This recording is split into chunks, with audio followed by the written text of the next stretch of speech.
Assalamu alaikum warahmatullahi wabarakatuh. Hordoftoota kannaatu hundi keessanuu salaamtaan tiyyatan onni irraa lagaaf gara qaxxaamurtee bakka isin jirtanitti isin haa geessu isiniin jechaadha. Waan deemaadhaa jiru san quba qabdanii olola gartee duraan deemaadhaa jiru san hundaa'u quba qabdanii sanirraa manguddichi dubbii san fudhatee keessa jiru ni beeytanii numaaf miidiyaadha. Inni hedduu takkaan isarraa hin komii qaba. Osoo baay'inni isii sanii hin xumuramin wanni sun maalirra geessee osoo hin beekin murteessinatti doolaara 250 murteesse. Sababa kiyyaa fi Hamzee Wood sababa Feeruzaatti tumame sanirratti ati abbaa badii jechuudhaan 250 murteesse. Inni kun ani akka nama tokkootti namaan qaba. Nama duubaa yookaan murteessan hundinatti laachaa jiru. Ifuun fedhii isaatiin. Maaliif duuba deebitanii ilaaluu dandeessan viidiyoo tana dura isinii maxxanse keessatti mirga kiyya tokkollee dubbachuu na dhorkaa ture. Akkanaaf akkana jee yaada kiyya ibsachuu hin danda'u. Hin dandeenyees na ogguraa ture. Akka dhiiraatti qoma dhaawatee dubbii san fudhate. Anaaf fixaa jee akka nama tokkotti.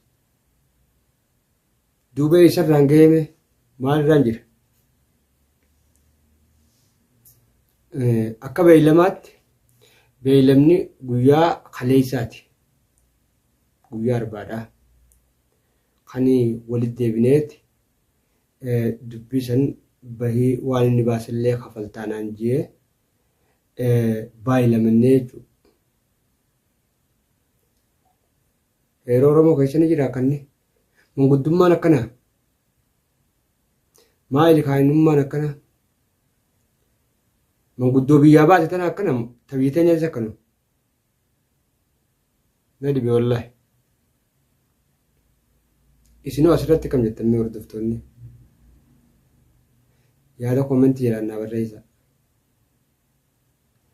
Fixee hin finne rarraasee hambise dubbii. Osoo fixee dhiirummaadha. Akkuma isin agartan tana dura manguddoollee waliin itti dhahinee turre akka wabiidhaatti kan anarraa waasii ta'ee dubbii xiyyan millatee jira. Irratti fuudhee jira. Isa sanillee wajjin dhahinee turre.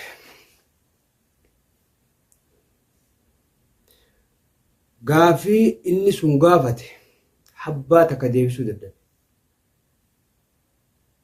Akka nama tokkotti alamadoon maal gaafate manguddichi san? Abbaan harka baase isa yoo ta'e ana baanee isa yoo ta'e inni kun naman qabu nama isaa duubaate akkamitti murteetti laachuu dandeessi? Akkamitti itti murteessite jee gaafate. Gaafii tokko gaafate. Lammaffaadha. Akka yeraan bootti namni tokko eega badii isaa fudhate osoo hin mormin fudhate akkuma ja'an sanitti murteeffatan sanitti laatan nama kufe. Nama badii tiyyee badii fi beeke. Waan irraa rifamu jira. Hin mormine guututtee hayyee jeetiin fudhadhee ture. Gaafii manguddichaatiin isin himuu jira beeke. San hundaa'uu takka deebisuu dadhabe. Falmiitti oofe. Wallaahi ani hedduu takkaan komadha isaa. Maaliif garuu haa galatoomulleedha haasawee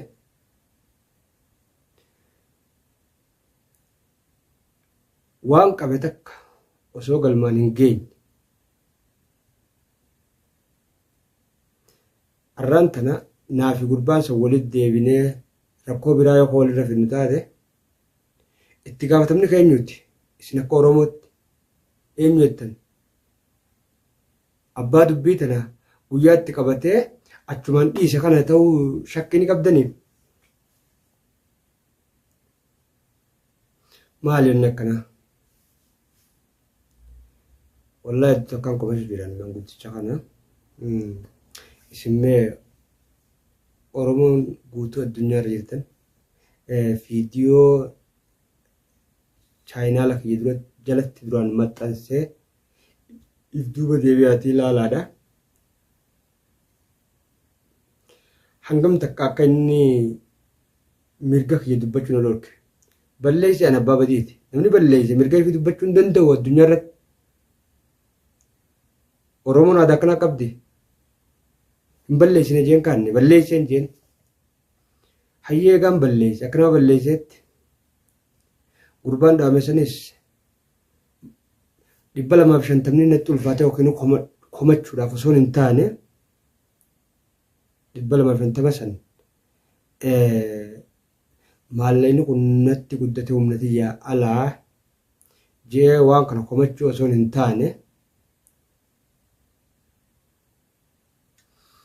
250 bahe kun sababni inni itti bahe sababa miidhaa hamzeeti dhawame miidhaa hamzeeti inni kun eega dhawame wallaansa qaba wallaansi inni qabu akkamii yoo kan jettan taate wallaansi inni qabu namni tokko mana hakimaa dhaqa eega miidhame manni hakimaa kun waan faaftuuraa ba'uu jira kompiitaraan baate inni kun kompiitaraan baate faaftuuraan kompiitarri baase sun mee sananni maallaqni isaaf dawaadhaaf hanganaa bitamee wallaansa raajiin isaa waan akkanaati kana manni hakimaa waraqaadha baasa biyya arabaa biyya garteemi heerummaan isiitu waraqatti amanti biyya arabaa biyya teenya biyya harkaarraa odutti amantu san keessattuu biyya Itoophiyaa san keessattuu waraqaa jira mana hakimaa faaftuuraadha jira namni shari'aa nama godhu deemu waraqaa baafata gisee namni isaa tokko duraan miidhan namni nama miidhe tokko akka biyya teenyaatti akka beeynutti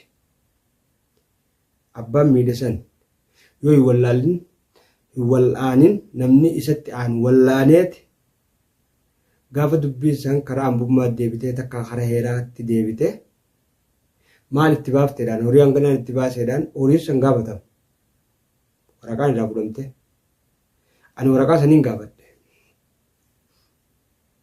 sana kana morme waraqaan hin jirtu waraqatti amantee waraqatti namanne heera jiru kun heera Oromooti.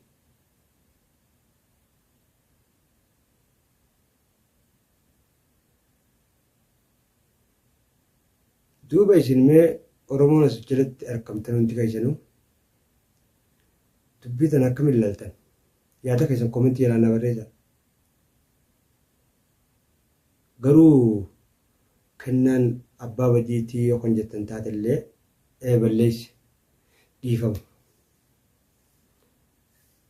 naaf godhaan isin jechuuf fedhaa Oromooti jira. Tagama badiitii yaa dhiifama naaf godhaadha. Namni dogoggorre hin jiru. Ilma namaa ta'ee namni ji'a 9 dhalate kan dogoggorre hin jiru. Eega mataa rabbii guddaa rabbi qofa kan dogoggorre namni dogoggorre. Duuba namni kun dogoggoreedhaaf kunis wajjin dogoggoruu qaba. Namni tokko hallayyaa seena kaanis wajjin hallayyaa seena.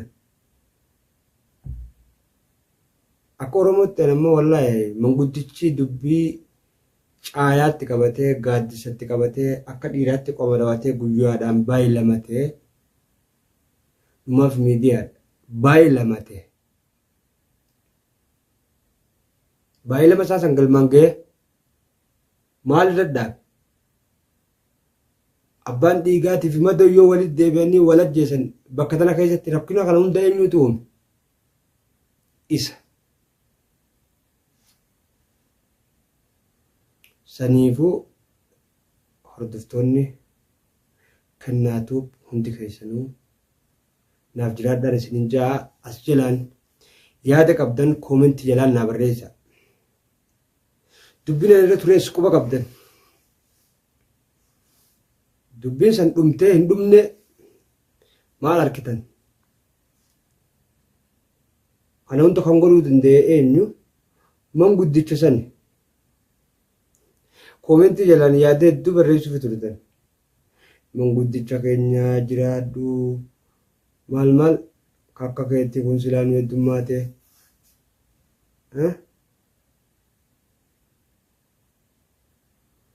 Maal ta'u isaa gartanii akkasi faarsitan.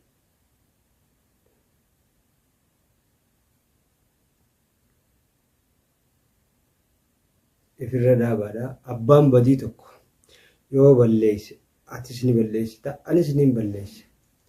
Isin kana daawwattan illee ni balleessitan. Warri na laalaa jirtan kun illee ni balleessitan. Ilma namaa waan ta'eef.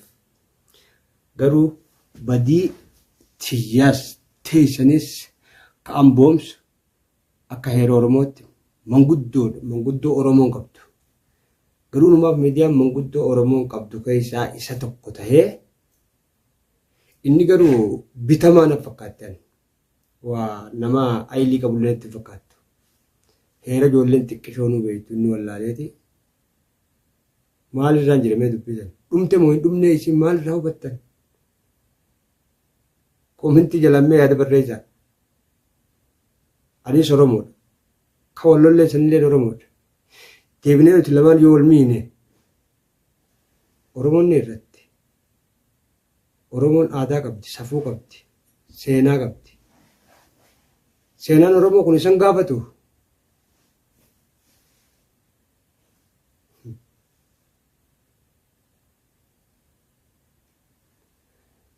Ayyee hangaan viidiyoo biraa qabadhee isinii dhufutti inshaallah waan irra geenye walumaan arginaa.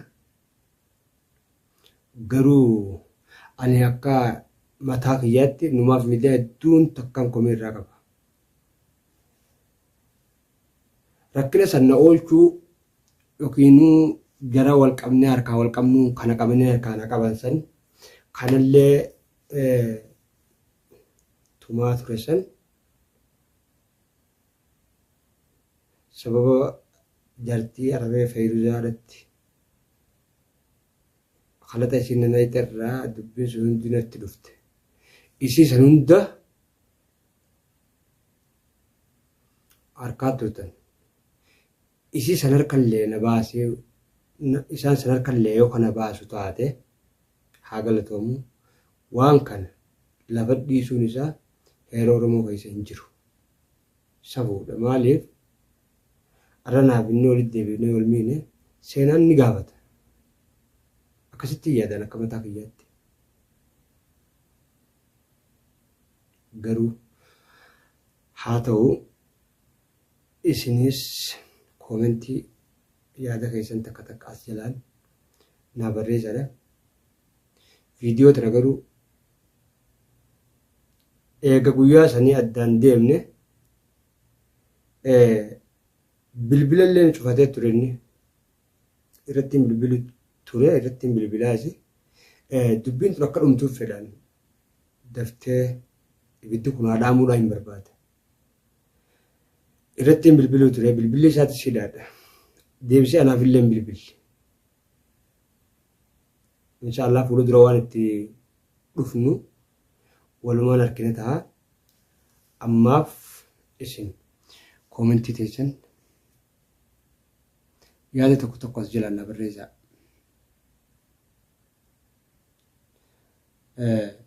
Viidiyoo tanallee wallaahi isa komachuuf osoo hin taane an uummanni keenya Oromoon hedduu takka dubbii sanirraa kennaan jaartii namaa jaalatee jaartii namaa jala deemaa sababa jaartii namaatti kun hundi dhuftee jettee natti aara turte achumaanuu dhiifama isinii jechuun barbaada. Gama kiyyaan dhiifama isinii jechuun barbaada. Oromoo tiyyaa guutuu addunyaarra jirtan hundi keessanuu dhiifama isin jechuun barbaada. Dhiifama naaf godhaan of kolchaa. Rabbiin haa eegu badii akkanaa ittillee hin deebi'u. Wanni kun nama biraatillee gorsa taati. Nama biraatiif illee gorsa taati jeetiin abdadda. Rabbiin haa eegu. Ammoo tanumaaf miidiyaadhaa manguddicha nu gidduu ture walumaan ka harkinu ta'a inshaallah fuula dura. Ammoo ani wanniin hedduu takka isinitti dhaammachuu barbaadu yaada keessan jalaan koomentii jalaan naa barreessaa haadaraan isiniin jechuu fedha. Oromootiyyaa guutuu addunyaarra jirtan hundi keessanuu nagayaan naa